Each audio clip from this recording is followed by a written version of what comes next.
Estou muito feliz, assim, muito honrado por esse convite, né? E eu fiquei feliz pela proposta também da gente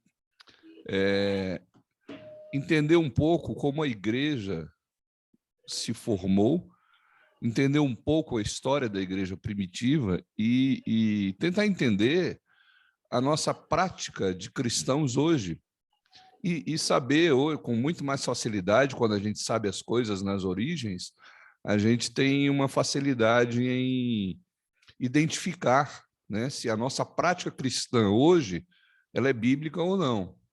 Então, a nossa proposta, né, de estar com os irmãos algumas quintas-feiras, e provavelmente uma quinta sim, uma não, é conversarmos sobre a história da formação da igreja.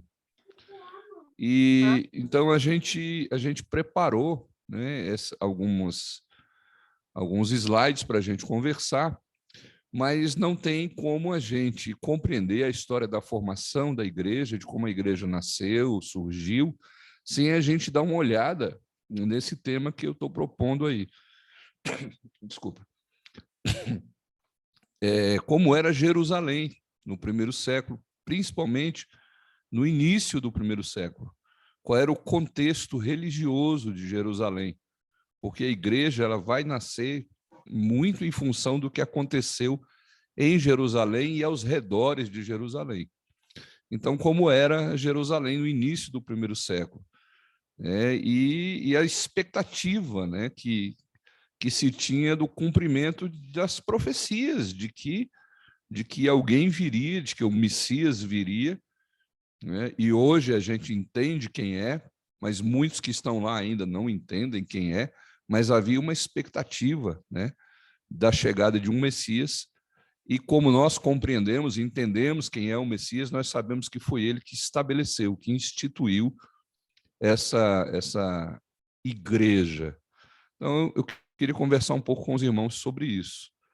Se tiverem alguma dúvida no decorrer da nossa conversa aqui, né, e eu até gosto, né, que se puderem participar, perguntar, comentar, a gente está aqui. Amém? Posso Amém. tocar para frente? Amém, tranquilo. Bom, então vamos lá. Primeiro eu queria dar uma olhada no que diz esse texto de Lucas. Os irmãos estão vendo o slide, né? Sim.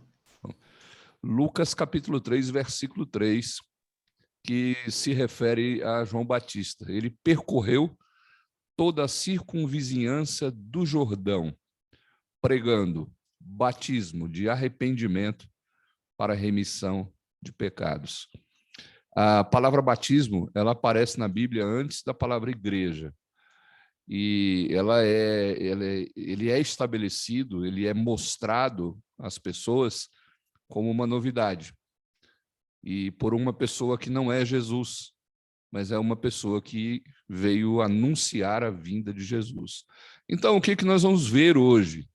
Nós vamos ver o silêncio dos profetas depois que as pessoas de Israel... Pois não? Opa. Nós vamos ver o silêncio dos profetas depois do último profeta pós-exílico que tem na Bíblia. Nós vamos ver um silêncio acerca disso. Nós vamos ver a conduta estritamente monoteísta da Judéia, que estava, nesse momento, dominada pelo Império Romano. E nós vamos ver a relação que a Judéia, a região da Judéia, tinha com sua vizinha Samaria e com a sua vizinha Galileia. Eles tinham uma relação bem interessante. Depois nós vamos olhar alguns grupos religiosos do judaísmo, alguns grupos libertários e separatistas, e depois nós vamos encerrar com uma voz clamando no deserto. O que isso tem a ver com a igreja? Tudo. Tudo que eu coloquei aí, e mesmo que você talvez se perca em algum termo ou não entenda por que esse assunto está aí, todos esses assuntos têm a ver, de alguma forma, com a igreja. Então, primeiro a gente vai conversar sobre o silêncio. Não, deixa eu ver quem está participando. O silêncio profético pós-exílico. Bom, a Judéia foi parar no exílio, num exílio na Babilônia. Israel se dividiu depois do reinado de Salomão, de Roboão. Israel se dividiu em 2 reinos.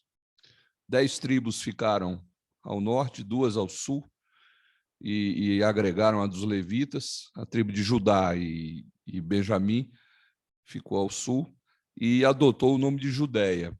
E as tribos de cima adotaram o nome de Israel. E aí eles passaram a cultuar a Deus de formas diferentes. A tribo do norte, né, a tribo de Israel, passou a cultuar a Deus no monte. E a tribo do sul manteve o templo em Jerusalém, o templo de Salomão. E o que vai acontecer aí é que a nação do norte ela é cativa também, ela é destruída, ela é misturada. Os profetas avisaram: Deus vai destruir Israel, Deus vai destruir Israel. Por quê? Porque as pessoas se voltaram para a idolatria. Eles passaram a adorar outros deuses, a constituir deuses das nações vizinhas, nações que Deus tirou dali, colocou o povo, e o povo entrou ali e adotou os deuses dos conquistados. Então, tem textos dos profetas que deixam a gente espantado, deixam a gente assustado, onde eles perguntam: onde já se ouviu isso? Você conquistar uma nação, você pega o Deus dessa nação e agora você cultua o Deus da nação que você conquistou. Principalmente numa época onde se cria, e como cremos ainda hoje, que as vitórias vêm do Senhor, as vitórias vêm de Deus. Então, quando o povo de Israel tinha uma vitória, lógico que era Deus quem dava.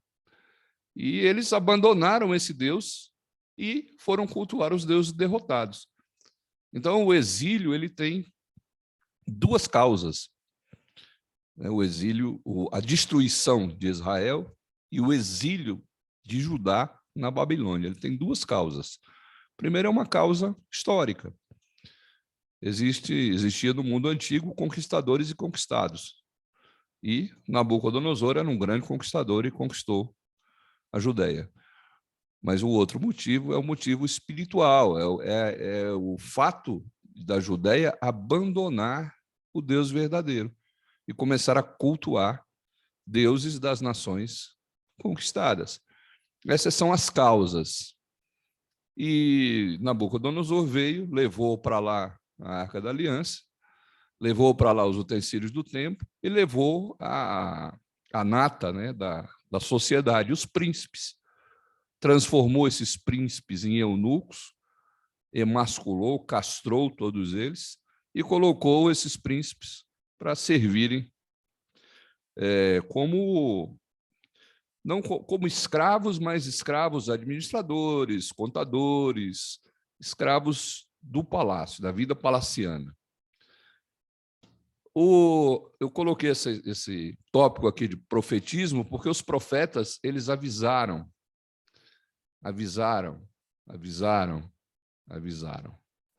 Essa é a função do profeta do Velho Testamento. O profeta do Velho Testamento sempre ele aparece, ele surge quando as pessoas precisam ser avisadas dos seus pecados e terem os seus pecados denunciados e dito que o que elas estão fazendo, Deus sabe, Deus está vendo.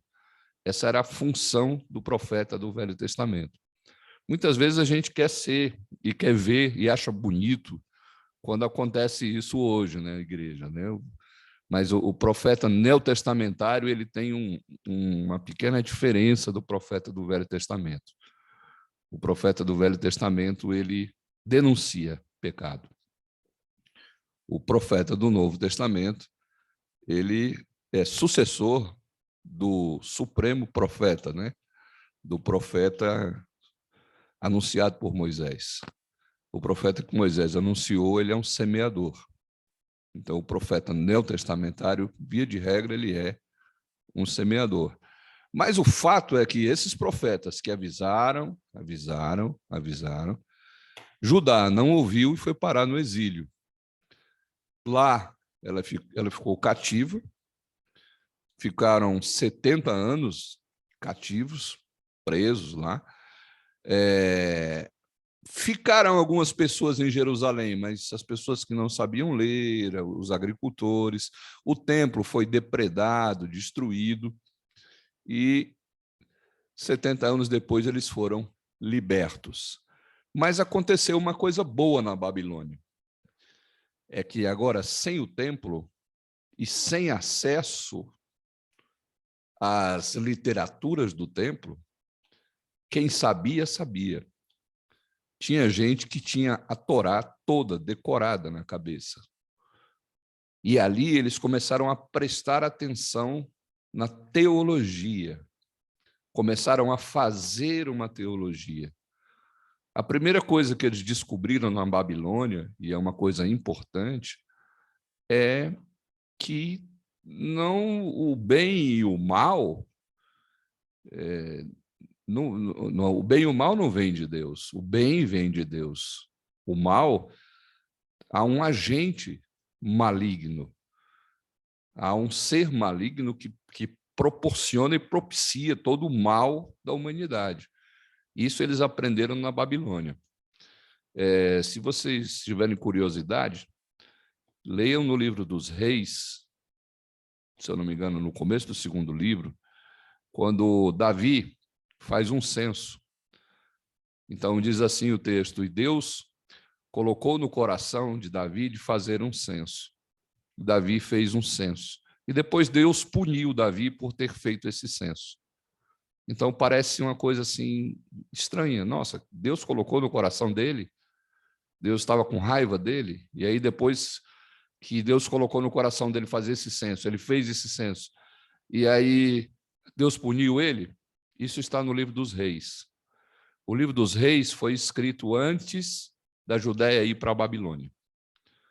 No livro das Crônicas, essa mesma história está contada. Só que lá no livro das Crônicas está escrito assim: e Satanás colocou no coração de Davi de realizar um censo em Israel, e Deus puniu Davi por isso. O livro das Crônicas foi escrito depois que eles voltaram da Babilônia. Qual é a diferença? A diferença é que a teologia mudou.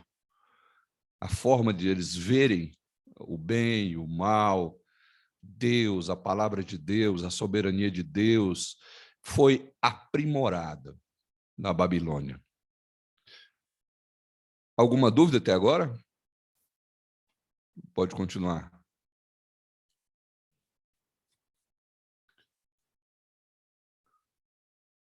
Pode ir para frente? Alguém tem alguma pergunta? Pode ir.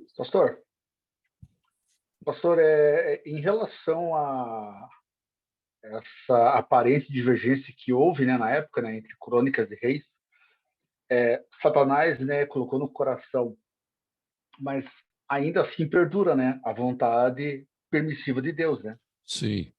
Deus é soberano sobre todas as Então, coisas. em Às última vezes, quando eu análise, quero puxar a orelha dos irmãos da igreja, eu digo que o servo mais fiel que Deus tem é Satanás, porque ele não falha.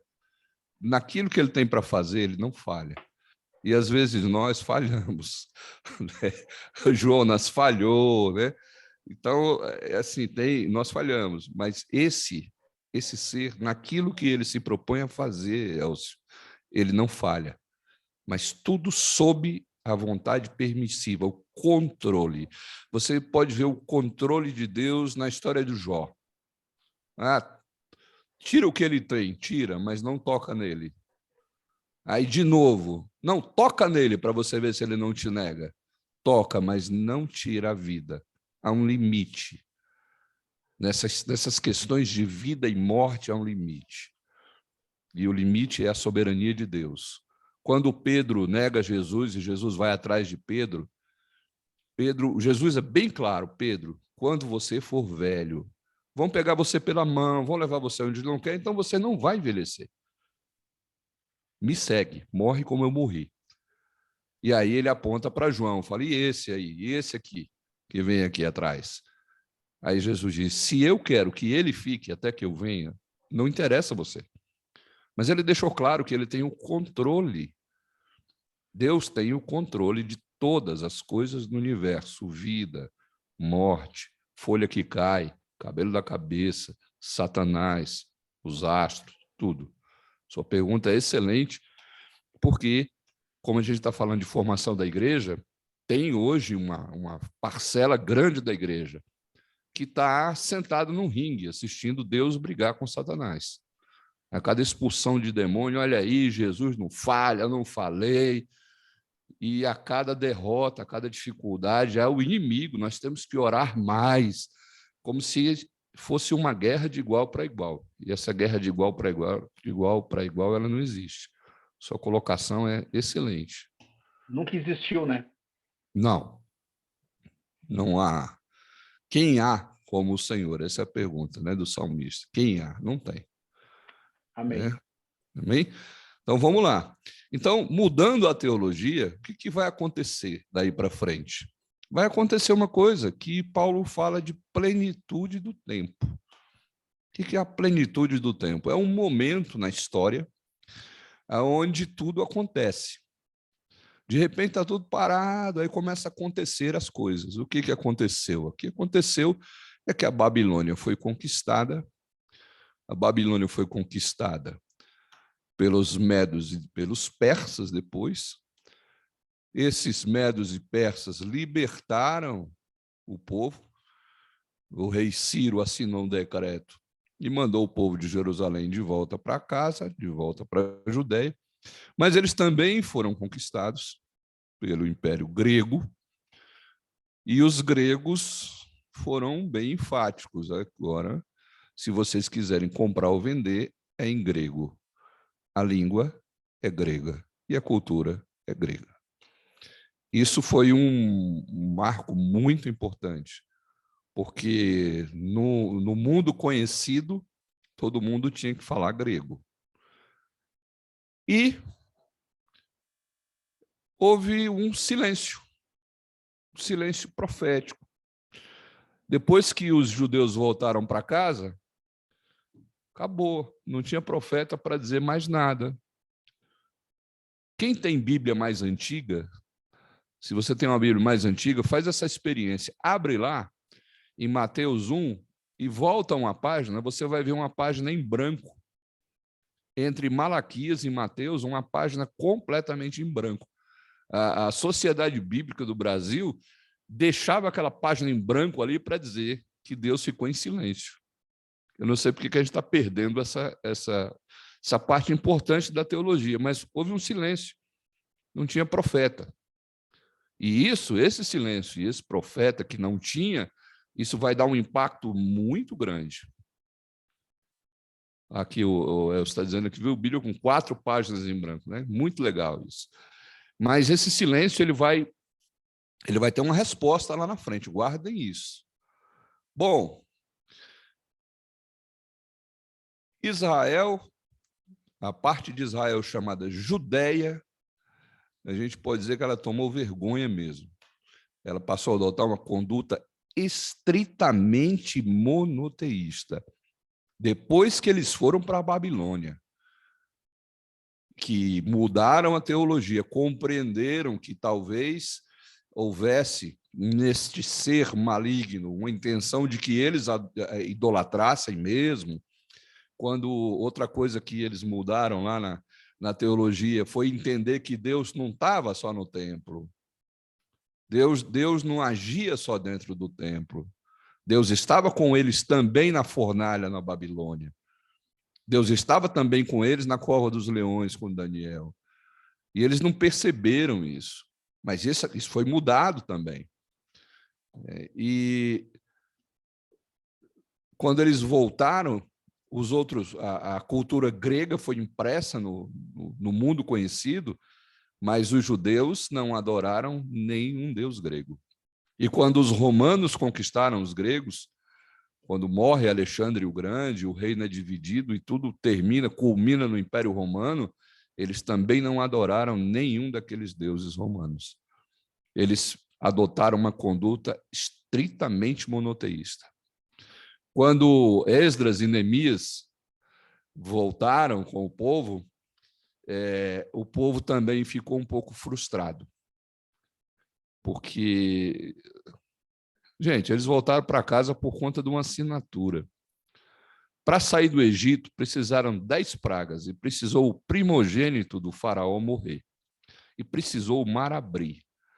Então, olha o que é a natureza humana caída, né? Como a gente se orgulha, a natureza humana em queda, ela se ufana, ela se soberbece, né?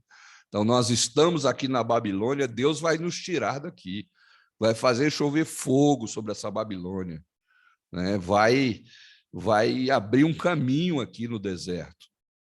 A expectativa é que, como os desertos dessa região, tirando o Saara, são desertos montanhosos, a expectativa é que Deus passe como um rolo compressor estreitando, nivelando as estradas.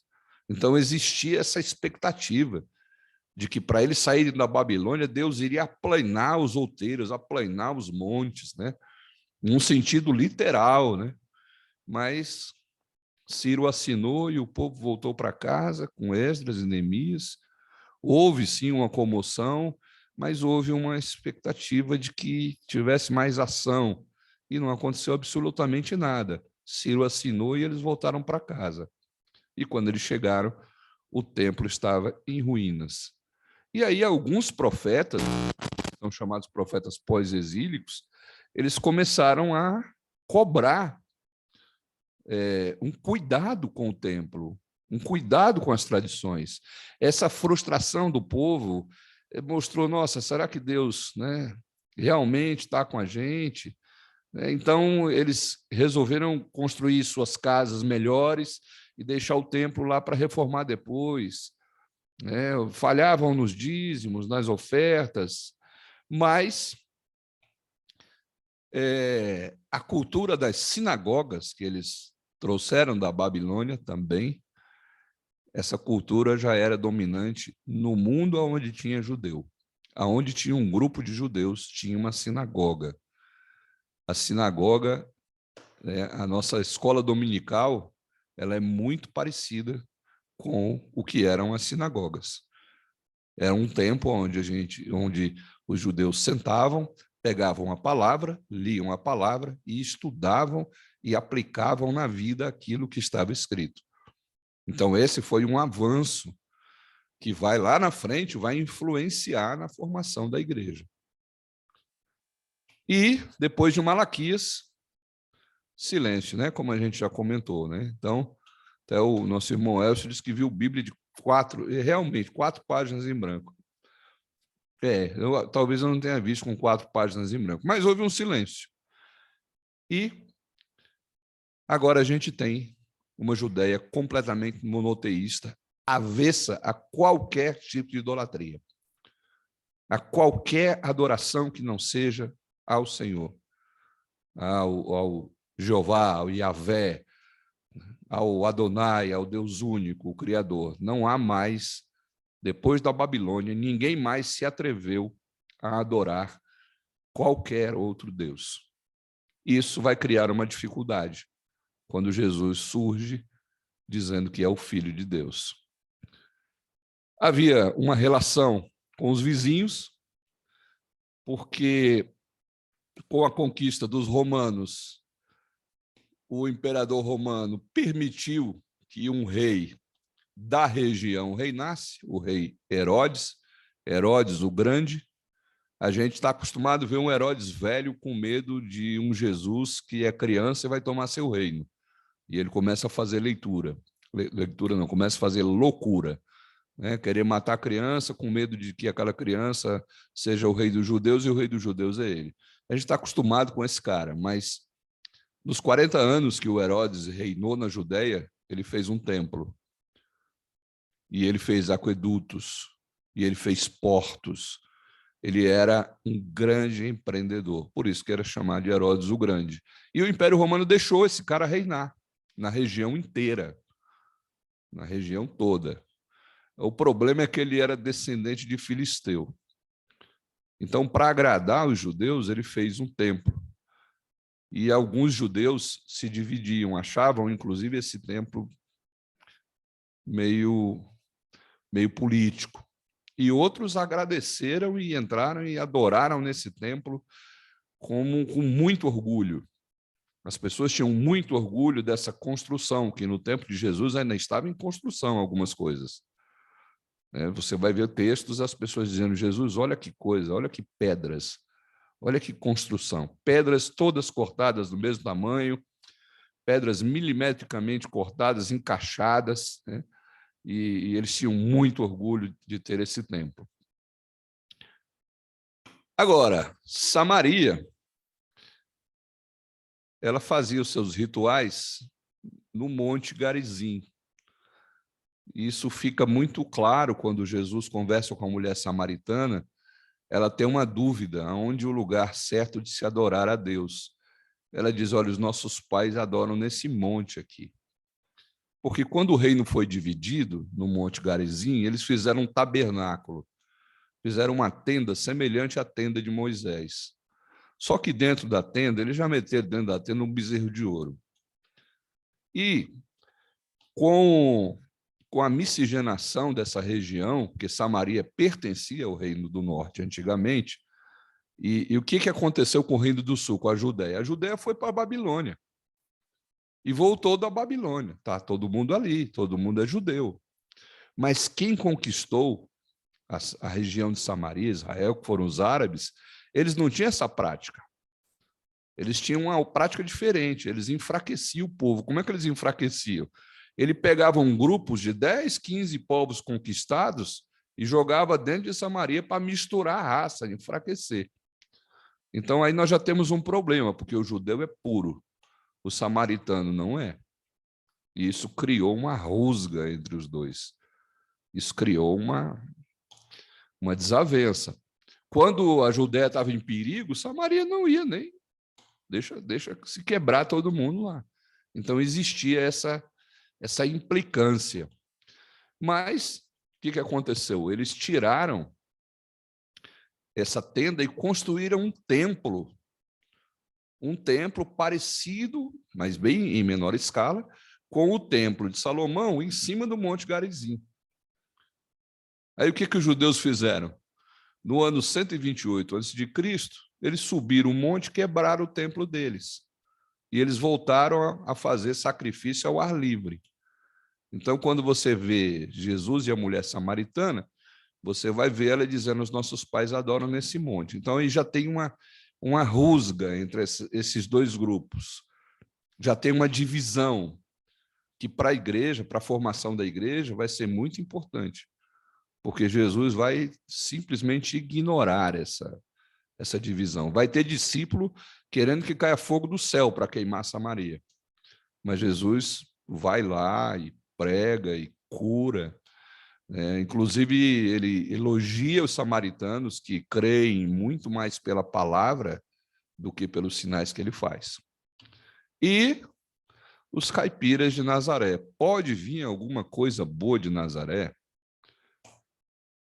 Aquele povo é um povo simplório, um povo medíocre, um povo sem cultura. Então, o Messias jamais vai vir dali. Então, essa é a relação da Judéia com os seus vizinhos. Eles são os caras e tem esse tipo de relação que vai influir lá na frente. Dúvida até aí? Alguém quer comentar alguma coisa? Posso continuar aí?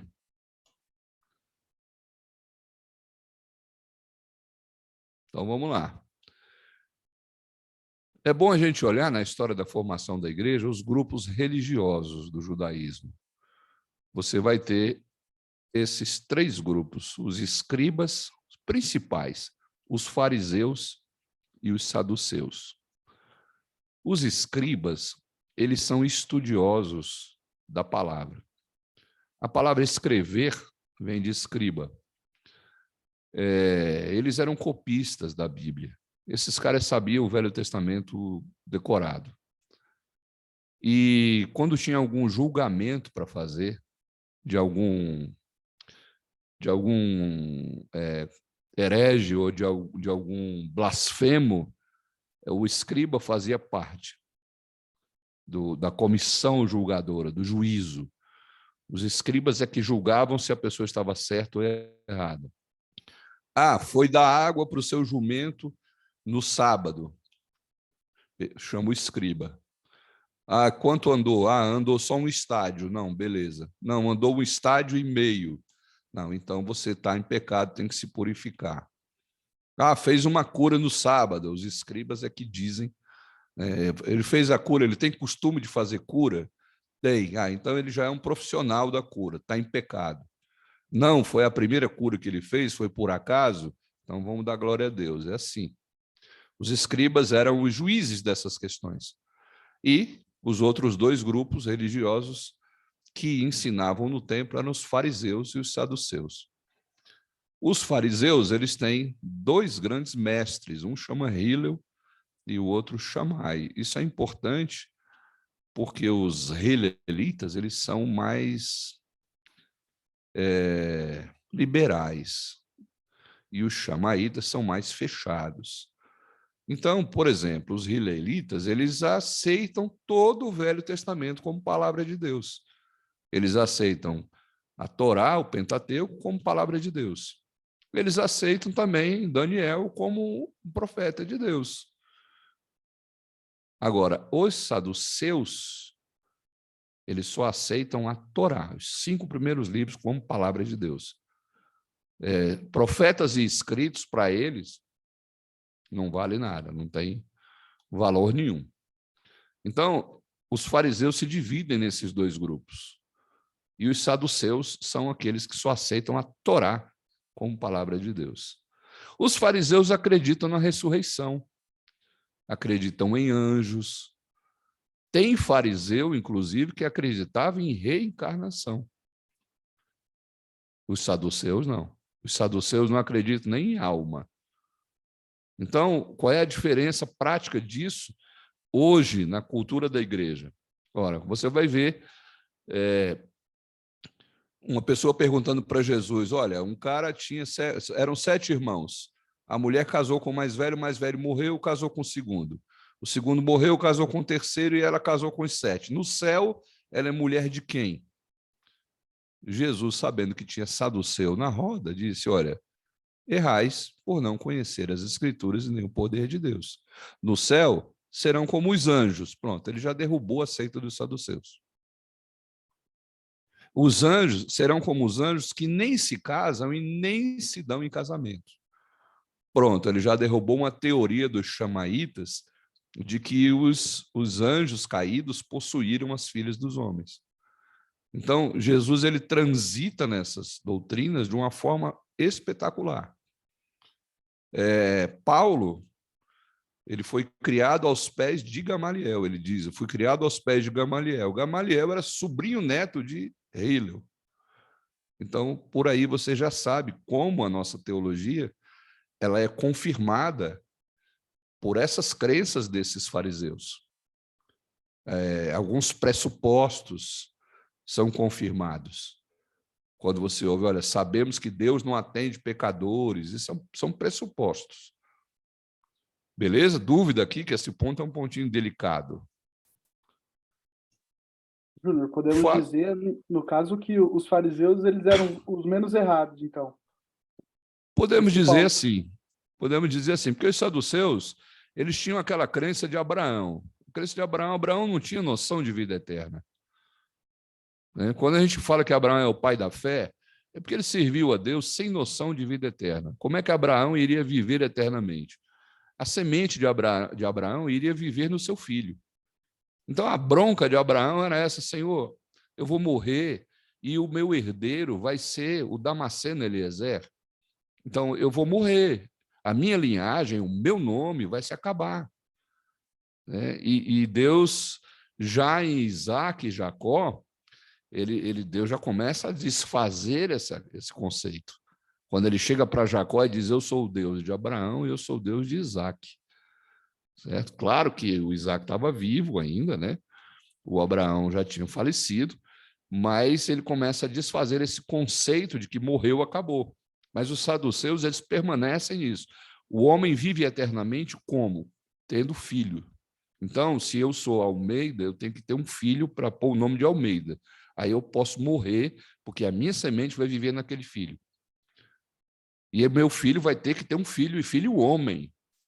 Porque se tiver mulher, acaba a linhagem. Está aí o problema da Bíblia.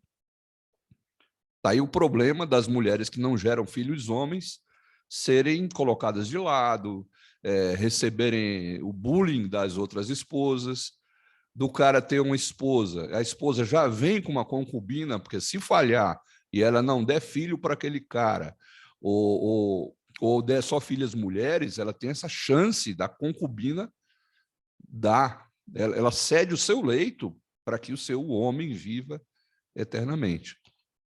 Como? Na semente do filho. E essa é a crença dos saduceus. Então, por isso que você vai ver expressões na Bíblia, da sua linhagem, quem deles cogitou? A linhagem dos ímpios perecerá. A semente dos ímpios vai acabar. Então, não vai ter mais, só vai ter descendência boa. Essa é a crença dos saduceus. Você tem que ter uma vida reta, uma vida justa e ter filhos. Herança do Senhor são os filhos. Feliz o homem que enche deles a sua aljava. São como flechas na mão do valente. Né? Ele não vai ser envergonhado. Por quê? Porque a linhagem dele vai continuar. Agora, os fariseus, não. Eles já acreditam em anjos, na ressurreição. E os xamaítas, que são os mais radicais, param aí. Mas os hilelitas, tem deles que acreditam em reencarnação. Tem um famoso. Consegue ver quem é? Que acredita em reencarnação? A gente, às vezes, passa batido nesse texto.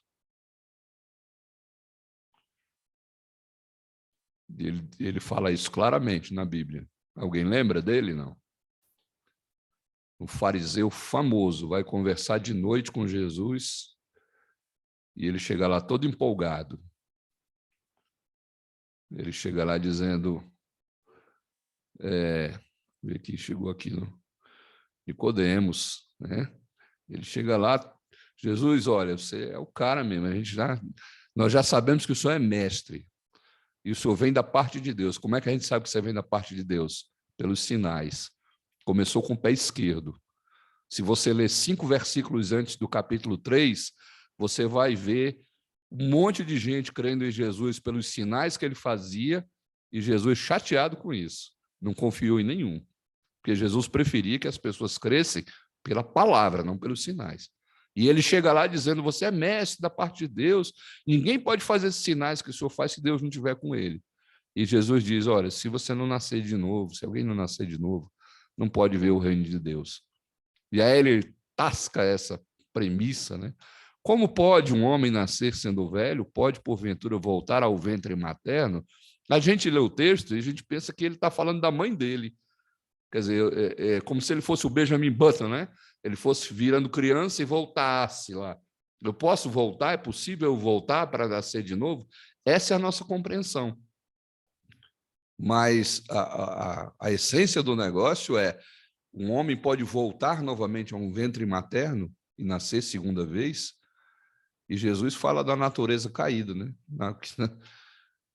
O que nasce da carne é carne. Então, isso é uma boa para a gente conversar com os espíritas. Você pode reencarnar 100 vezes. 100 vezes você nasce sob a égide de Adão, sob a natureza de Adão. 100 vezes você vai precisar de um redentor. E essa é a proposta do espiritismo, que você evolua e não precise de um redentor. Amém? E aí? Beleza? Vamos para frente que o tempo passa, né? Então, esses caras, os escribas, os fariseus e os saduceus, se tornou um radar para detectar blasfêmios. Qualquer blasfêmia, eles estavam ali. E eles tinham o poder, inclusive, de matar por apedrejamento. Inclusive, ele pegava as roupas da pessoa que foi apedrejada e levava para Roma, para os soldados romanos, para uma guarnição romana, e diziam, olha, nós matamos esse aqui por questões religiosas. Como eles não conseguiram falar isso de Jesus, eles tiveram que levar Jesus para a questão política. Mas Estevão não teve essa sorte. Bom, tinham também grupos libertários. separatista. Tinha os herodianos. Quando o rei Herodes morreu, o Império Romano não deixou o filho de Herodes reinar na Judéia. Disse, não, agora eu vou pôr um governador aqui. E pegou os 4 filhos de Herodes e espalhou ali para Nazaré, para Idumeia, para Itureia. Fizeram ali uma tetrarquia, 4 reis a serviço de Roma, mas a Judéia não. Eles colocaram um governador, Pôncio Pilatos. Então tinha esse partido dos herodianos, que era assim, uns puxa-saco do Império Romano, mas queriam, com essa atitude bajulatória, que eles deixassem a dinastia de Herodes voltar a reinar na Judéia. Tinham os zelotes, esses eram perigosíssimos, era o Mossad da época, esses eram treinados para uma rebelião a qualquer momento. A qualquer momento eles iam fazer uma rebelião e tomar o poder de Roma. Muita pretensão, porque o Império Romano e o exército romano era muito forte e muito bem treinado. E outro grupo separatista são os essênios. E aqui eu vou pedir para a gente prestar um pouquinho de atenção nesses caras. Os essênios foi um grupo que saiu dos fariseus e saduceus. Eles não concordaram com a hipocrisia deles. O que eles fizeram? Formaram um grupo, saíram de Jerusalém, foram viver no deserto, e no deserto, nesse deserto montanhoso, eles produziam a sua alimentação, eles faziam as suas roupas, eles estudavam a Bíblia da época, a Torá, a lei de Moisés, os profetas e os salmos. A lei de Moisés, os profetas, ou os escritos ou salmos. Eles estudavam isso diariamente e eles tinham o costume de fazer as purificações com água. Pegou num morto, lava a mão, se purifica. Acorda, amanhece o dia, se purifica. Meio-dia antes de comer, se purifica. Eles tinham essa prática de fazer essas abluções, esses mergulhos, falando na língua grega, esses batismos. E eles viviam no deserto produzindo o que eles comiam. Então, o que eles comiam tanto era criado, como era caçado, explorado, né? Eles comiam mel silvestre, né? Quando morria um animal, por exemplo, morria um leão, tem um tipo de abelha que come aquela carne podre e produz um mel. Diz que é um mel muito saboroso e muito nutritivo. É o mel que Sansão comeu, né? Provou quando matou um leão, na ida, na volta já tinha o mel ali. Eles faziam suas roupas de pelos de camelos, eles costuravam aquelas suas roupas, né? Faziam linho, produziam linho, se vestiam de linho branco. Esses eram os essênios, eram os religiosos vindos dos fariseus e saduceus, estudiosos da palavra, mas completamente separados. A história desses caras aí é santidade. Prestar atenção bem nesses caras, porque aqui a gente vai ver agora uma voz clamando no deserto. João, filho de Isabel e de Zacarias. A grande pergunta, ele era um essênio? A Bíblia não diz, e nem o Flávio Joséfo diz, mas ele tem o jeitão do essênio. Então, muitos estudiosos arriscam dizer que ele tem uma grande influência dos essênios na sua vida, ou ele foi um dos essênios, mas que entendeu que aquele estudo da lei não podia ficar enclausurado, não podia ficar no deserto, mas tinha que ser dito, ser falado. E agora a gente tem que prestar atenção nesse homem, porque esse homem vem vestindo peles de camelo. A roupa dele era ele que fazia. Ele vem se alimentando do mel silvestre. E ele vem habitando no deserto. E o pior, ele vem no espírito e poder de Elias. O que é isso? Quando Isabel estava grávida, a profecia que ela recebeu sobre, né, o João Batista é que ele faria o papel de Elias. Qual era o papel de Elias? Elias foi um dos caras que mais denunciou o pecado de Israel e de Judá. Elias denunciou o pecado de reis. Elias quase foi morto pela mulher de um rei. Comece a fazer as comparações. Comece a fazer as comparações entre a vida de Elias e de João Batista. Inclusive, os espíritas adoram dizer que João Batista é o Elias, mas ele diz claramente que não é. Até porque o Elias não morreu. Bom, mas ele vem com essa missão de denunciar o pecado a qualquer preço. Ele vem com essa missão. E a missão de preparar o caminho do Messias. Como? Aplanando aquilo que devia ter sido feito lá na Babilônia por Deus, de mandar um raio e aplanar o caminho do deserto, o João Batista vai fazer. Ele vai aplanar os caminhos da lei para receber o Messias. Ele vai trazer uma base para que o Messias ponha seus pés. Ele vai pôr um estrado para que o Messias pise. Ele vem no espírito e poder de Elias. Ele é o anunciador, ele faz questão. Leiam João 1 e leiam Lucas 3, Mateus 2 e 3. Ele vai ser claro nisso. Ele vai dizer, eu não sou o Messias, eu sou o amigo do noivo, eu sou a voz do que clama. No deserto, endireitai suas veredas. Eu sou o cara que veio anunciar isso. Vem no deserto. O que acontece? Ele arrasta multidões para o deserto. O que a Judéia entende? Gente, Deus estava em silêncio. Nós temos 400 anos de silêncio. Desde Malaquias não vem um profeta falando ao povo. Agora veio. E esse homem é João Batista. Não é que a multidão ia para o deserto. As multidões afluíam para o deserto para ouvir a mensagem desse profeta.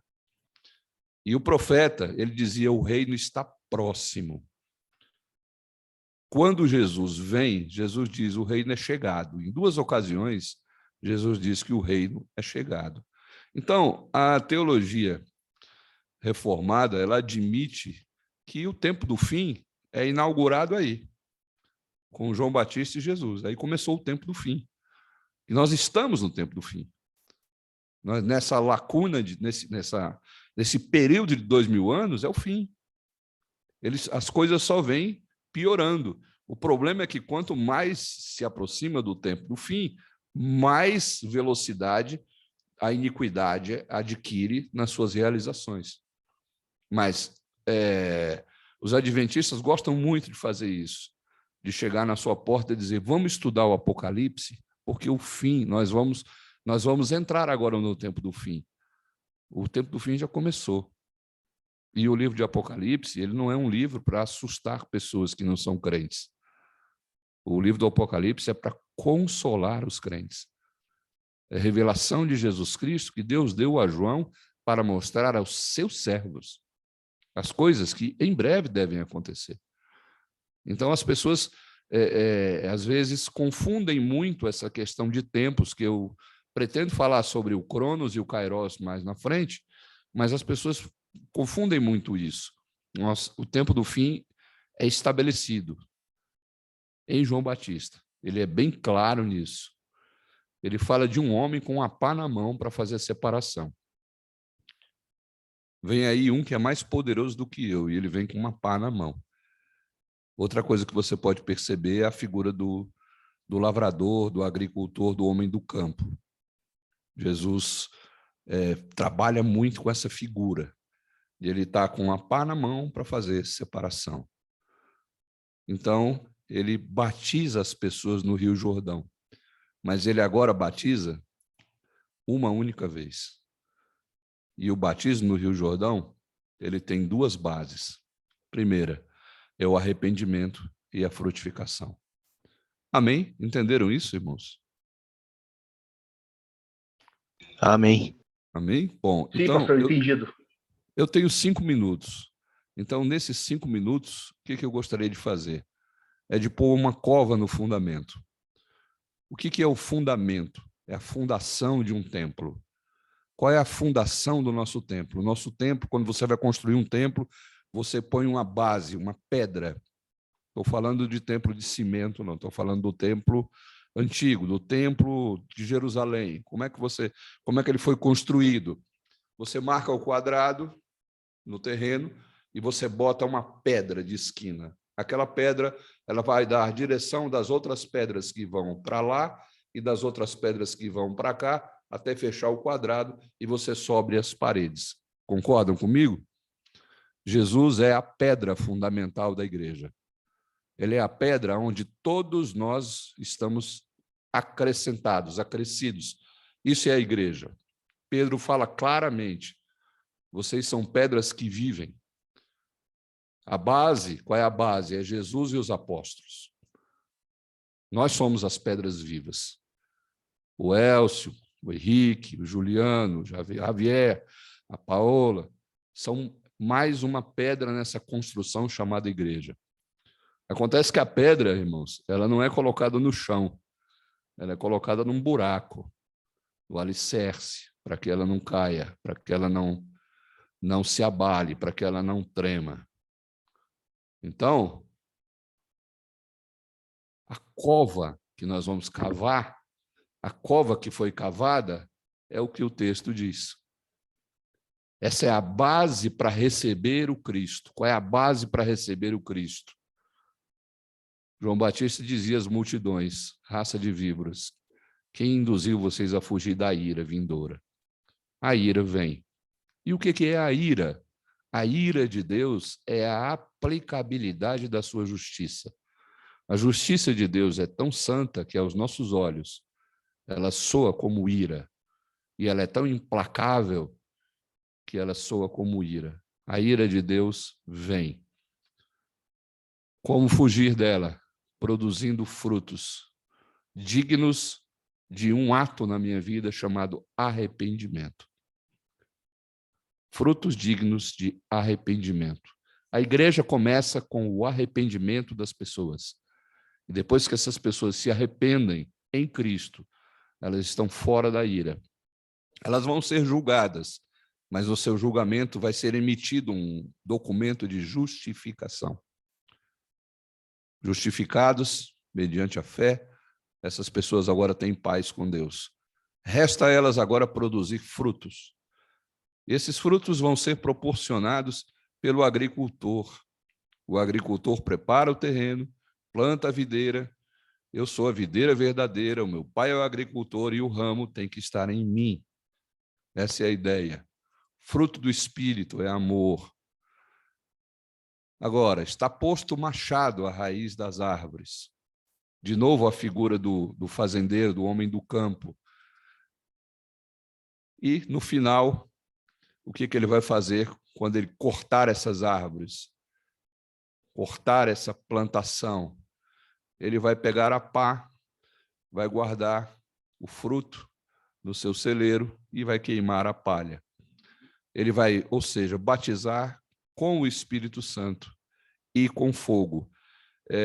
Muitos segmentos pentecostais acham bacana esse batismo com fogo. Eu, particularmente, eu não quero, porque esse batismo com fogo, ele é exatamente a queimada da palha que eu estou mostrando aqui.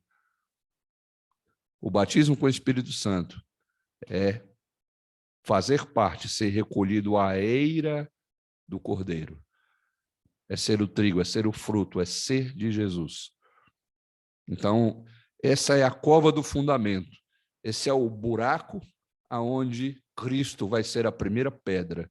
E ele vai partir desses pressupostos. Pressupostos de arrependimento, pressupostos de frutificação e pressupostos de juízo final e a justiça de Deus prevalecendo no universo. Amém? Amém. Amém. Pastor Henrique, Amém. 8h30. Olha só, pontualmente.